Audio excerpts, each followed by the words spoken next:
Everyone expected a normal show and tell. The human walked in with a wild predator on a chain.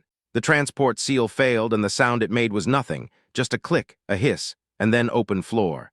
At 09:14 station time, Classification Hall 7 had 260 beings seated across 4 species-separated tiers, a certified compact cadet instructor at the podium, and a specimen transport unit whose internal locking mechanism had developed a stress fracture in its third bolt, a fracture that had been present, according to the inspection report, for at least 6 days before the showcase date.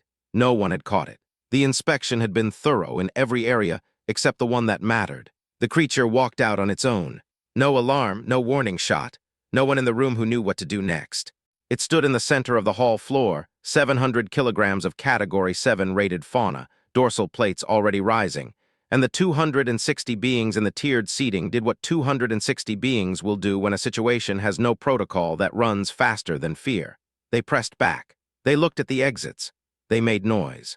Davin Holt in the back row of the lowest tier did none of these things. He put away the field note he had been reading, a page of margin annotations from 4 years ago, written during a wolf recovery in northern Canada that had gone badly in the 3rd hour, and then not badly at all, and he took the probe handle out of his left breast pocket. He began turning it between 2 fingers. He was reading the room the way he had read 100 recovery sites, for what the animal needed, not for what the procedure said to do next. Above the hall floor, on the glass-sided outer observation corridor, Prefect Commander Juveth Alarin was already at the authorization panel. Her hand was resting on it, not pressing, not yet. Her skin pigment had shifted a quarter of the way toward amber. The resonance cavity in her chest, which she could not control and had spent 11 years managing, was producing what her training classified as an early level 2 distress signal. The suppression grid's targeting array came online with a low, building hum that everyone in the room recognized. It was the sound of a lock that had not yet been given a word. Ilarin's hand was on the panel. The creature had not moved toward anything. That was the part no one in the room was looking at except Davin. The part that matters comes later. Stay with it. 37 minutes earlier, the transport unit had been sealed, and the hall had smelled the way it always did. Recycled atmosphere and disinfectant. The faint chemical sweetness of the floor compound that someone had chosen because it showed up clean on the monitoring feeds.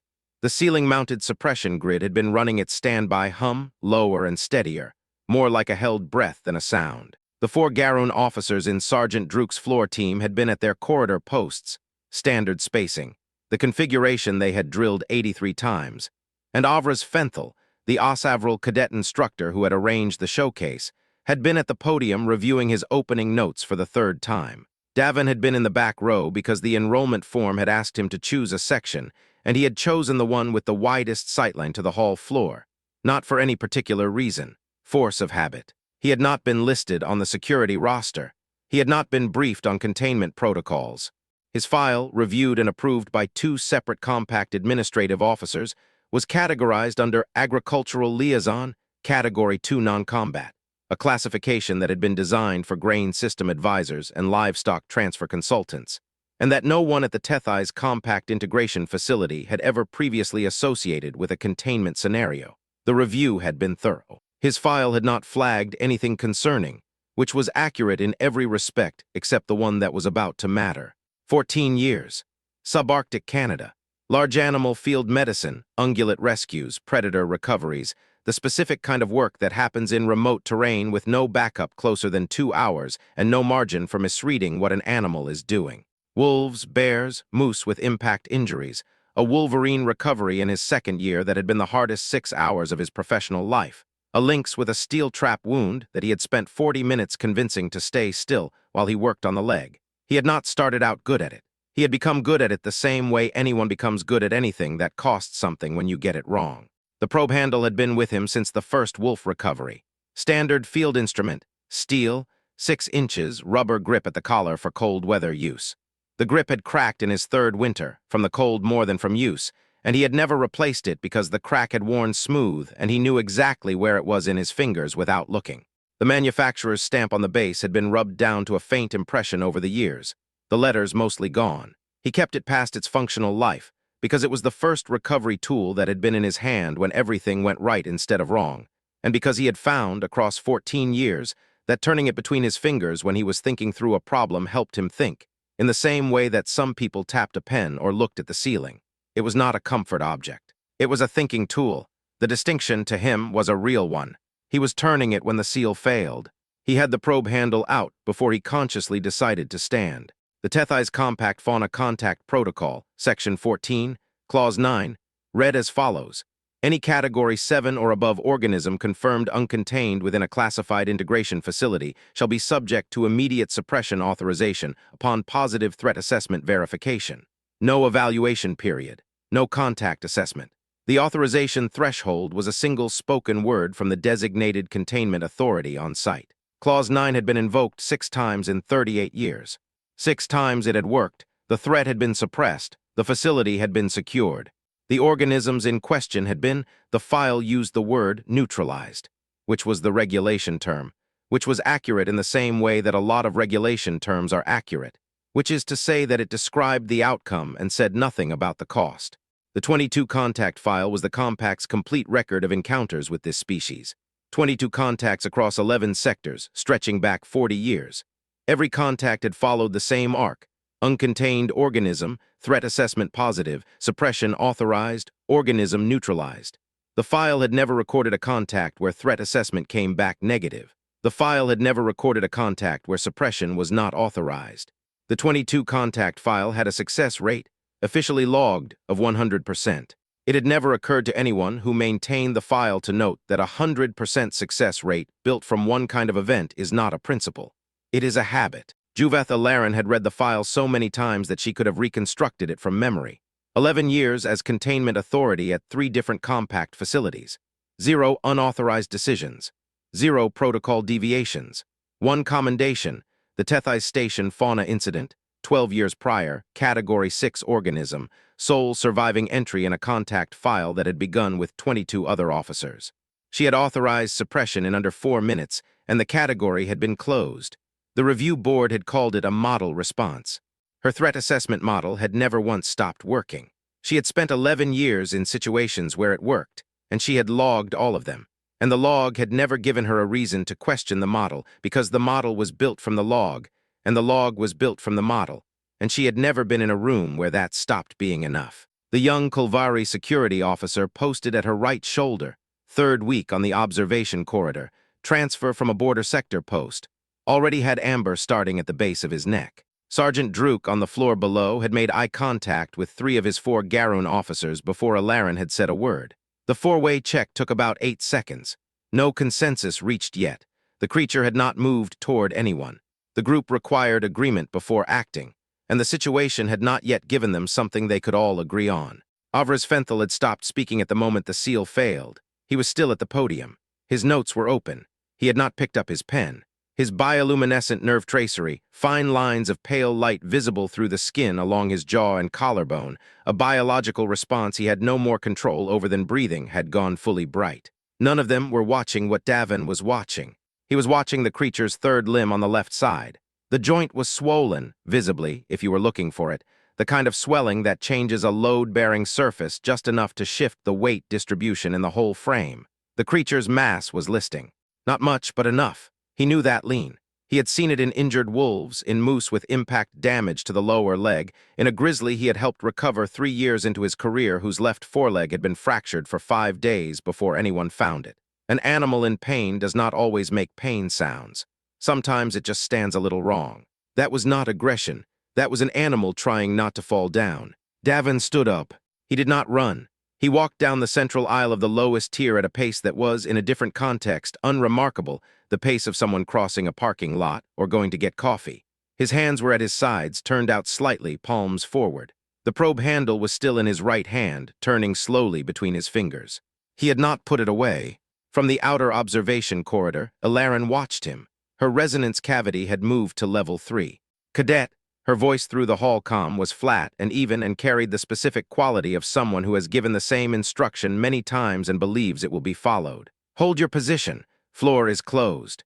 Davin acknowledged the order. He said clearly, copy that, in the way someone says a thing when they have heard it and processed it and are continuing anyway, and he kept walking. No voice from the corridor ordering him back. No signal from the floor team moving to intercept. No movement from the authorization panel, not yet. Sergeant Druk had made eye contact with his team again. The consensus was still forming. The creature had still not moved toward anyone. The cadet walking toward it was also not moving toward anyone, exactly. He was moving toward the creature, and the creature was not a person, and that was a category gap that the Garoon's group framework did not have a pre-agreed response for. Davin reached the edge of the hall floor, the line where the tiered seating ended, and the pale composite floor began, and stepped over it. The creature tracked him. Its head turned, the full compound sweep of the 8-faceted eyes covering the wide arc from the exits back to him. Its dorsal plates, which had been at full stress display since the moment it walked out of the transport unit, did not rise further. They stayed where they were. That was a thing. Davin noted it and kept walking. At 20 meters, he slowed. At 15, he stopped. He did not stop because he had reached a safe distance. There was no safe distance, not in any way that the hall's suppression protocol would have recognized. He stopped because 15 meters was where the creature's weight listing was fully readable. The third left joint, posterior surface. Swollen and held at a slight angle, the kind of angle you hold a damaged limb when standing on it hurts less than not standing on it, but more than it should. He had seen that angle before. He had seen it in 50 animals, maybe more, across 14 years. He knew what came next if the wound wasn't addressed. He also knew what came next if you moved too fast. He crouched. Not quickly. He went down onto one knee, then both, slowly enough that the creature could track every stage of it, and he brought his eyeline down to roughly half the creature's shoulder height. Below the perceived threat line. Below the level the dorsal plates were reading as challenge. He had learned this from a wolverine in his second year, the single most aggressive animal he had ever been in a room with, and from everything after it. You get small. You stay visible. You do not pretend you are not there. He set the probe handle on the floor in front of him. He did not extend it toward the creature. He just set it down, handle toward him, the cracked rubber grip resting on the pale composite. An inventory item. This is what I was carrying. I've put it down. Then he was still. The creature watched him. 40 seconds passed, which is a long time when a suppression grid is running its active standby hum, and there are 260 beings in the room, and the most decorated containment officer in the compact is standing at an authorization panel with her hand resting on the edge of it. At 38 seconds, the creature's resonance output shifted. Not lowered, shifted. The frequency changed register from the flat, escalating distress signal that every Kulvari in the hall had been feeling in their resonance cavities since the seal failed to something else, something shorter, something with a different quality, a rise and a drop inside the same pulse. The distress still there, but woven through with something the hall's monitoring equipment tagged as non-standard and did not classify further. At the podium, Avras Fenthal's pen moved. He had apparently decided to start writing. The literature, he said, quietly, to no one in particular, in the way academics say things when they're thinking out loud and have forgotten briefly that they're in a room with other people, does not have a word for that frequency. Ilaren's response came through the hall comm within 2 seconds. Then we note it and proceed. Her hand was still on the panel, not pressing, resting. Her resonance cavity was at level 3. The amber on the young officer at her right shoulder had stopped spreading, which was something, but it had not started receding. On the floor below, Davin had not moved. He was still crouched at 15 meters, both hands visible, the probe handle on the floor between them. He was going to need to get closer than this. He reached into his field kit, a standard-issue compact exchange cadet kit, the same kit that every Category 2 liaison had been issued, not stocked for a 680-kilogram organism with a Category 7 classification, designed for environmental sampling and routine biological assessment. He went through it methodically. He had a calibrated tissue probe, slender and about as threatening in profile as a pen. He had irrigation capsules, 4 of them, standard saline, not the volume he would have wanted enough. He had wound dressing material, the pre-cut kind. He had 2 pairs of examination gloves, regulation issue, thin enough that he could feel through them. He took each item out. He held it up briefly, not displaying it toward the creature in a way that read as presenting something, but angling it so that what he was holding was visible, traceable, part of an inventory the creature could watch him build. Then he set each item on the floor beside the probe handle. It was not a protocol. There was no section in the Tethys Compact Fauna Contact Protocol, Section 14 or otherwise, that described what he was doing. It was something he had developed in his 3rd year, after a bare recovery where he had moved too fast reaching for a kit item, and had lost 40 minutes of careful approach work in under 2 seconds. The animal needs to know what you're carrying before you carry it toward them, not because they understand what a tissue probe is. Because the act of showing and then setting down communicates, in a register that does not require shared language, that you are not building toward a strike. Field note, page 8. He had written it down after the bear. He had used it on every large animal since. The creature watched him lay out the kit. Its head had turned 12 degrees to track the items as he placed them. The weight listing had not changed, which meant the joint was still hurting, which meant the window for what he was trying to do was still open. He picked up the probe handle from the floor. The creature watched this. The dorsal plates did not move. He picked up the tissue probe in his other hand, stood up slowly from the crouch, and walked forward. At 8 meters, he stopped again. At 6, he crouched down a second time, lower this time, and waited. The creature's head had tracked him the whole way. The resonance output had been running that non-standard frequency, the one with the rise and the drop inside it, since the 40-second mark. It had not climbed back toward the distress register. Davin looked at the joint. 3 meters. He needed to be at 3 meters. He moved. Ilaren's level 3 resonance distress signal was, technically, still within operational parameters. She had trained against resonance cavity response for 7 years before taking her first Containment Authority post. She knew what level 3 felt like. She knew it was manageable. She knew that level 4 was where training started to feel like effort, and level 5 was something she had only read about in the physiological briefings for extreme contact scenarios, described as involuntary motor interference, a phrase that meant, in plain terms, that your hands could start to shake. She had never hit level 5 in active service. The creature's resonance output was climbing again, not all the way back, not to the distress peak it had been producing when it first walked out of the transport unit, but climbing the non-standard frequency running underneath it, still there, but the main register rising as the human moved closer. She was watching the human move closer. He had no weapon. He had no armor. He had no rank that meant anything in this room. His file listed him under a classification that the compact had never once associated with a containment scenario, and he was currently at 4 meters from an uncontained Category 7 organism with a history, 22 contacts, 22 outcomes, 100% of them the same, that made the suppression grid's targeting lock the only rational response to this situation. Her hand was on the panel. She did not enter the code, not because she had decided he was right. She had not decided that. She did not know what he was doing. She did not know if the posture he was reading in the creature's third limb was what he thought it was, or if the non-standard frequency Avra's Fenthal had noted was a sign of something she didn't have a classification for, or if the next 3 seconds were going to give her a completely different set of data. She did not enter the code because she was afraid of being wrong, not afraid of the creature. She had never been afraid of the creature in the way the word is commonly meant, afraid for her body, afraid of the physical fact of it. She had been decorated for walking toward Category 6 fauna with no hesitation in 11 years of active service. Afraid of being wrong, afraid that the data set she had built her entire career on was about to produce a data point it had never recorded, and that she would have authorized the grid before the data point had time to finish. These were different kinds of fear. She knew the difference. She was running military conditioning against both of them, and she was narrowly on the right side of the line. Her hand stayed on the panel. Her hand did not press. The human reached 3 meters. He stopped. He crouched. He reached out with the probe handle, not the tip, the side of it, the smooth steel flat, and very gently, at a speed that was almost nothing, made contact with the outer edge of the creature's third left limb, just above the swollen joint. Not a probe, a touch. The way you first touch a wound to tell the patient you know where the hurt is. Not to examine it yet, not to do anything yet, just to acknowledge it. The creature did not move. Its resonance output dropped a full register. In the outer observation corridor, the young Kulvari officer's amber began, very slowly, to recede from his jaw toward his collar. Ilaren saw this without looking directly at him. She noted it the way she noted everything, logged, filed, no action taken. Her hand was on the panel. The human was already pulling on his examination gloves. Sergeant Druk had been standing at the West Corridor junction for 22 minutes. He had checked consensus with his team 4 times. The answers had been the same each time. Not yet. The creature was stationary. The cadet was stationary. The threat state had not escalated in the last 14 minutes. Wait. Druk was a good officer.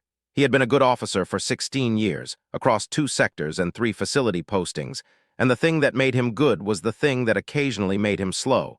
He did not act without agreement, and he had never, in 16 years, been in a situation where waiting for agreement had cost him anything he could not recover. He did not know yet that this was a different kind of situation. He would know later, He would file a personal incident annotation, which was not a regulation document, but which 3 members of the review committee would read anyway. That the moment he should have recognized the difference was the moment Avras Fenthal said, "The literature does not have a word for that frequency." And instead of acting on that, he had waited for his team to agree. They were still waiting. On the hall floor below him, the human from subarctic Canada was working. Davin's field note, page 11, had a rough map of large predator distress postures across 47 Earth species. It was not a clean document. The margins had been annotated in 2 different inks, the original black pen and a later blue that he had added during a brown bear recovery in his 6th year, when the black ink observations had proven mostly right, and a few of them had proven exactly wrong. There were arrows. There were crossed-out lines. There was a small drawing of a wolf's shoulder at the top of the page that was not very good, but that had been useful as a reference for 2 years until he stopped needing the drawing. At the bottom of the page, in smaller writing than the rest, it read, "Applies to anything with a nervous system and something to lose." He had written that after a wolf recovery in his 3rd year, the same recovery where the probe handle had first been in his hand when everything went right. He had been thinking at the time about whether the behavioral patterns he was building up were Earth-specific or whether they were something else, something broader. He had not known at the time that the question had an answer. He had written the note because it felt like it might. He had not expected to test it in Sector 9. The wound was a penetrating laceration on the posterior surface of the 3rd left joint. It had been there for at least 72 hours. The tissue response around the margins made the timeline readable if you knew what you were reading. The infection was established but still superficial. The joint mechanics were intact. It would have been manageable with proper veterinary equipment. With what he had, it was going to be slow and it was going to hold. He worked. He did not speak at first. He kept his movements small and previewed, each step of the kit visible before he made it. The irrigation capsule shone and then uncapped. The wound surface approached from below rather than above. Standard large animal fieldwork practice. Keep the approach angle below the level the animal is guarding. The creature held still. At one point, when the irrigation hit the deep tissue and the saline reached the part of the wound that had been the most inflamed, the creature made a sound. One pulse. Not the distress frequency, not the non-standard frequency Avras had logged. Something shorter. Something contained, low-registered, with an almost immediate resolution, the way a person makes a sound when something hurts and they are trying not to make the sound very loud. Davin did not look up. He said quietly in a voice calibrated for the 3 meters between them and not for the hall around them, "I know, almost done." He had no idea if the creature understood words. He did not think it mattered. The tone and the steadiness were the thing. He had been saying, "I know, almost done," to injured large animals for 14 years because it was what he said. And because what you say when you say it that way is not a sentence. It is a sound that means you are not alone in this, and I am not leaving. Above the hall floor in the outer observation corridor, Ilarin heard it. Her resonance cavity was at level 3. The military conditioning was holding. She had not moved her hand. The creature made no further sound. 12:25. The creature was sleeping. That was the fact that no one in the hall seemed to know what to do with. Davin had sat back on his heels after the last of the wound dressing was placed, checked the joint from a slightly different angle, turned his head, looked at it from the left side, looked at it from the right, nodded once, and the creature had simply lowered its head. Not toward him, beside him. The massive skull, wider across than Davin's shoulders, settled at roughly his shoulder height, facing the hall floor.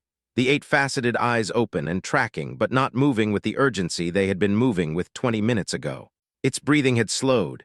Its resonance output had quieted to something just above silence, a low, even hum that the hall's monitoring equipment was logging but not classifying. The creature was doing what injured animals do when the thing that was hurting has been addressed by something they have decided is not a threat. It was resting. Davin did not move. He was aware of 260 beings watching him. He was aware of the 17 monitoring feeds. He was aware of Ilarin's hand on the panel and the suppression grid standby hum and Sergeant Druk's team still holding their corridor positions.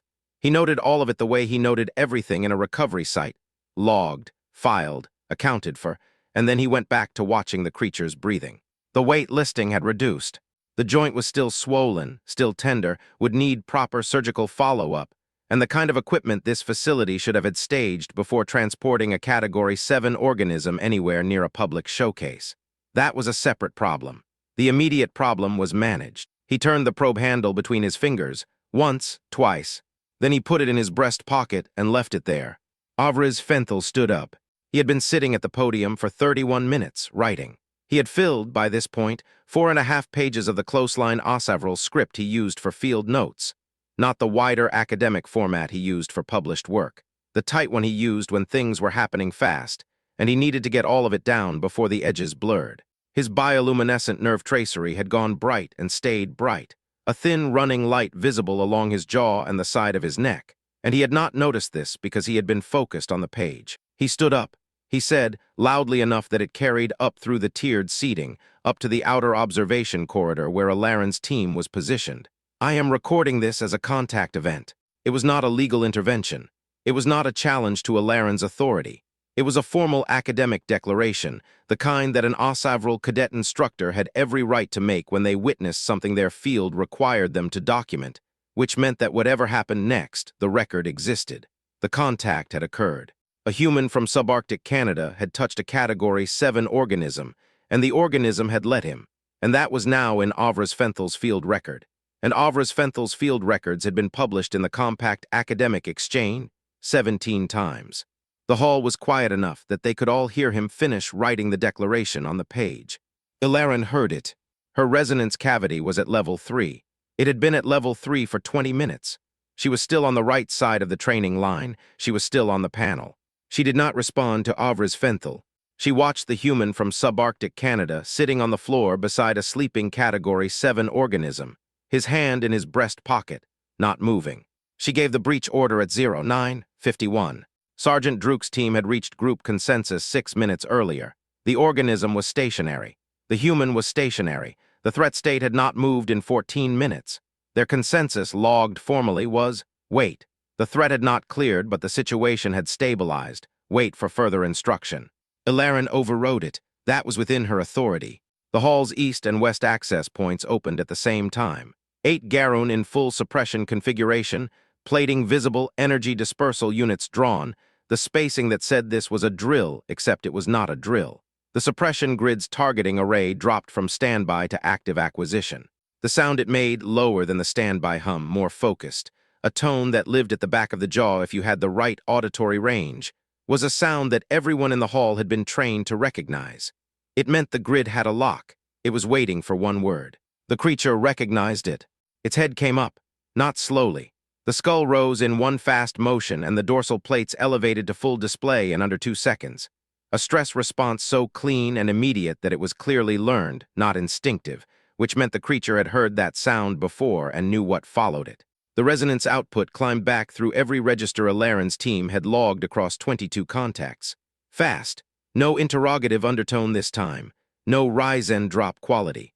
Just the flat escalating frequency that every Kulvari in the room had been feeling since 09:14, back at full strength, the hum of it hitting Alarin's resonance cavity like a physical thing. Level 4. The young Kulvari officer at her shoulder went full amber in 3 seconds. He was not running conditioning against it.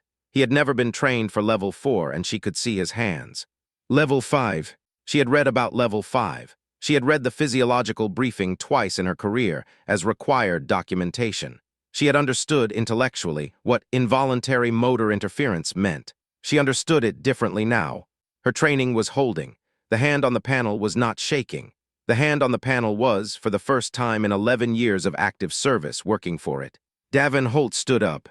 He stood up from beside the creature in a single unhurried movement, and he stepped forward, and he placed himself between the suppression grid's primary targeting line and the Category 7 organism behind him. Not a wide stance. Not the stance you take when you are braced for a collision or ready to run. A narrow, balanced, completely ordinary stance. The stance, the narration would note later, of someone who had stepped between a frightened large animal and a response team before, and who had learned that the body language which communicated calmness was not the body language that communicated readiness for a fight. The probe handle was in his breast pocket. He had not reached for it.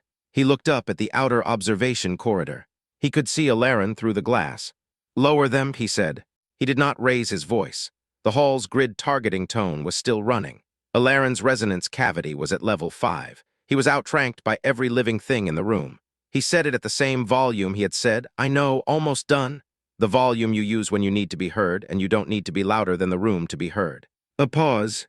The protocol was written down by people who survived by shooting first, he said. Then they survived. Then they wrote down what they did. That is the whole file. That is every number in it. Survival, suppression, survival, suppression.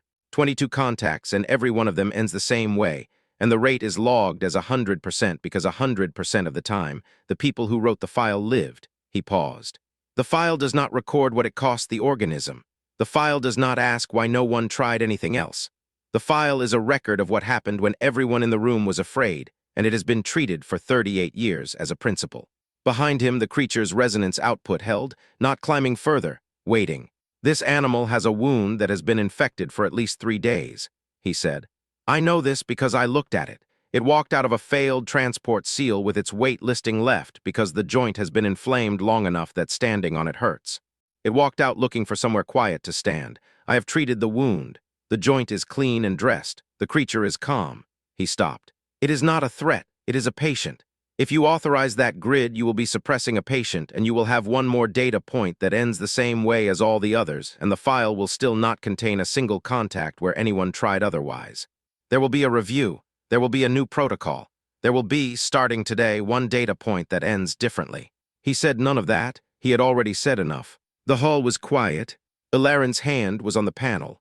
Level 5. The young officer beside her was sitting down, not ordered to, just down, the floor having become the most available thing when his legs made the decision his training hadn't covered. She looked at the human standing on the hall floor below her. She looked at the creature behind him. The creature's resonance output, she registered this, logged it, ran her threat assessment model against it, and got back something the model had no classification for had not climbed further. It had held at the same register for 40 seconds. And inside the register, very faintly, was the non-standard frequency, the rise and drop quality, the one Avras Fenthal had said the literature had no word for. She took her hand off the panel. The grid powered down. The targeting tone stopped. The silence it left was different from the silence of standby. It was a silence that had edges, that the room could feel because they had all been listening to the tone for so long that its absence was its own sound. Sergeant Druk made a brief, low click with the side of his jaw, the Garoon signal for hold position, group consensus still pending, and his team stayed where they were. They would hold that position for another 11 minutes. No consensus would form.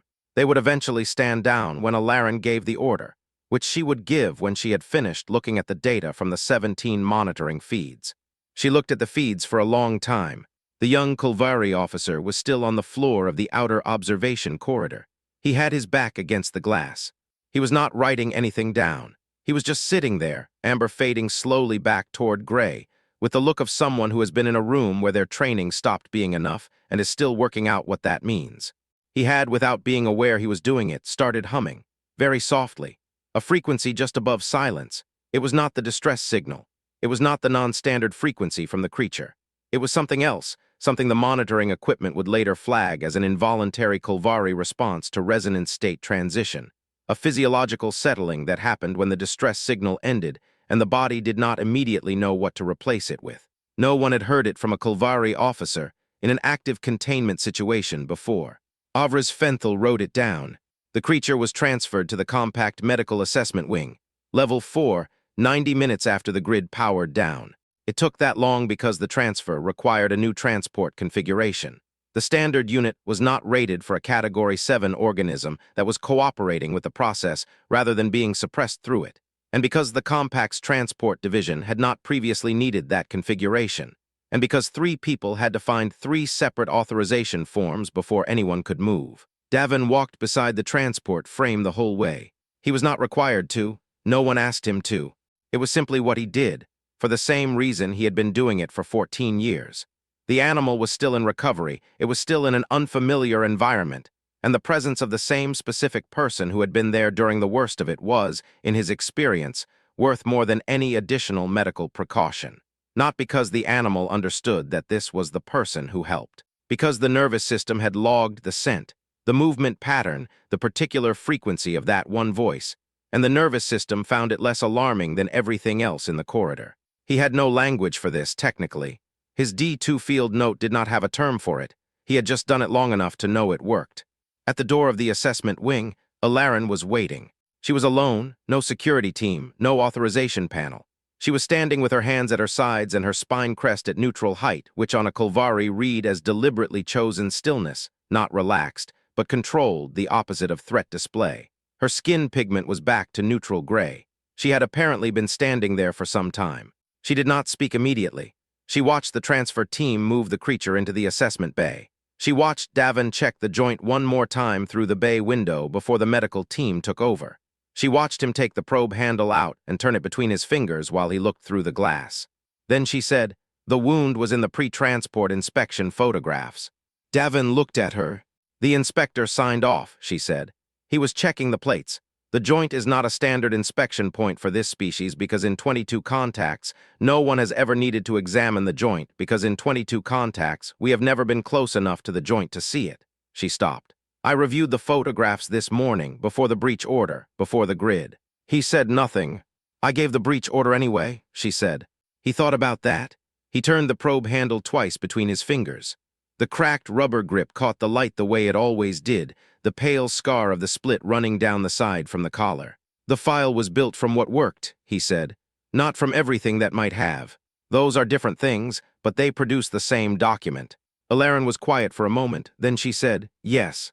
Just that, one word, flat, in the regulation tone that was her default register, but with something underneath it that was not regulation, something that sounded like a person who has run a model against new data and gotten back a number they don't know what to do with yet. Davin nodded once. He looked back through the bay window. The creature was settled on the assessment platform. Its weight even now, the third left limb resting without the compensating angle it had been holding all morning.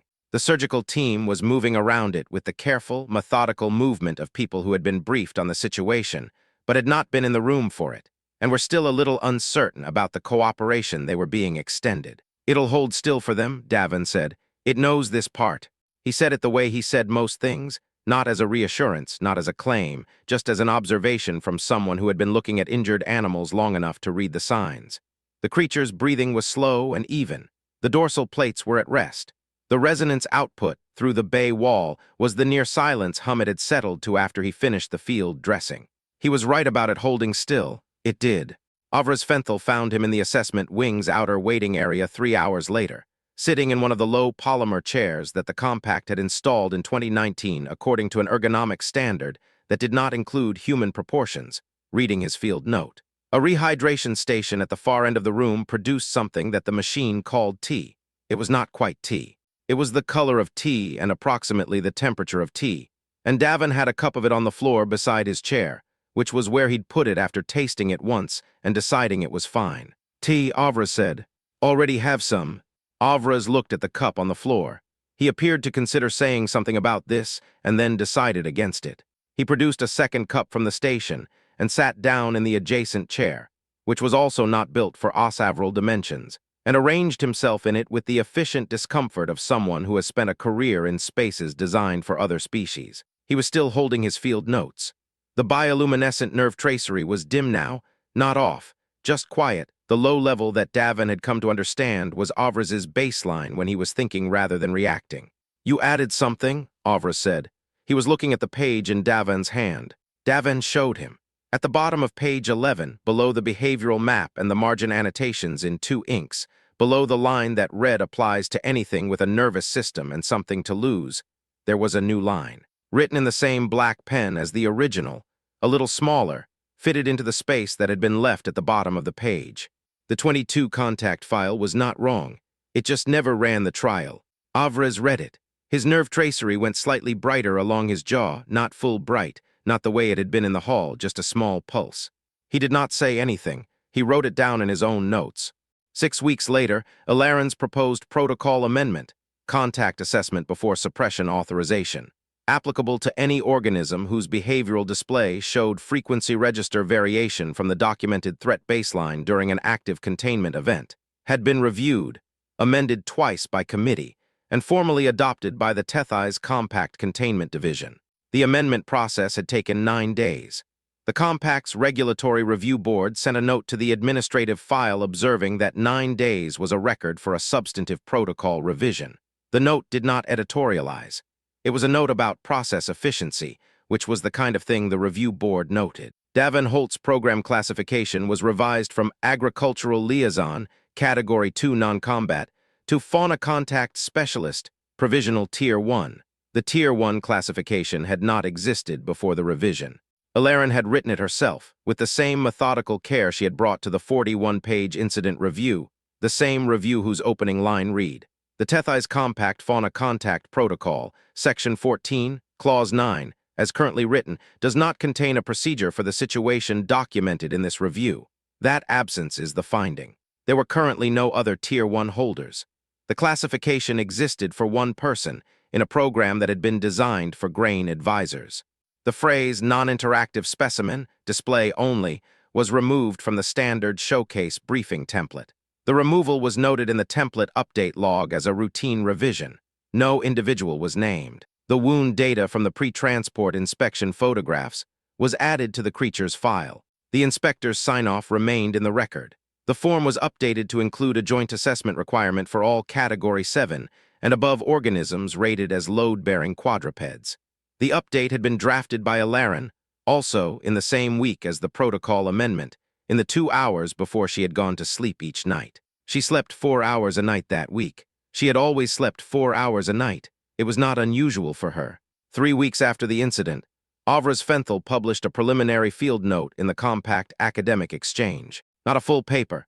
The full paper would take another 8 months, 2 additional co-authors, and a peer review process that would request 3 rounds of revision, mostly around the frequency register data and what could responsibly be claimed about it. The field note was 4 pages. It covered the observable events of September 14, the behavioral data from the monitoring feeds, and a brief summary of the frequency register variation that the existing literature had no classification for. Its final sentence read, "The organism's behavioral file now contains one contact that does not end the same way as the others. It is, so far, an outlier. The author's position is that it will not remain one." Davin read the field note in the facility's eastern common area on a Tuesday morning, on a borrowed tablet, with the remains of an actual cup of coffee, not the rehydration station's approximation of it, going cold beside him. He had been in the facility for 3 months now, under the new classification. His program coordinator had sent him a message about the reclassification that was formally congratulatory and quietly baffled, which he felt was a fair response. He put the tablet down. He reached into his breast pocket. The probe handle sat in his palm, dented steel catching the common area light. The rubber grip cracked at the collar, the manufacturer's stamp on the base worn down to the faint impression of letters that had once said something specific about where the thing had been made and by whom. He looked at it for a moment. He was not turning it. There was nothing to think through. Through the common area's wide observation window, in the outer yard where the facility's lower category specimens were given structured access time, the creature from Classification Hall 7 was moving at a slow, even pace, weight balanced, third left limb landing clean, no listing. The surgical repair had held. The post-surgical assessments had all read normal. It had been cleared for full mobility 2 weeks ago. It was not looking at the observation window. It was doing what animals do in the early morning when the light is good and the temperature is right and nothing is hurting. It was simply moving with the unhurried, even quality of a thing that is, for the moment, entirely fine. He put the probe handle back in his breast pocket. He picked up his coffee. The creature crossed the yard, turned at the far edge, and began to make its way back.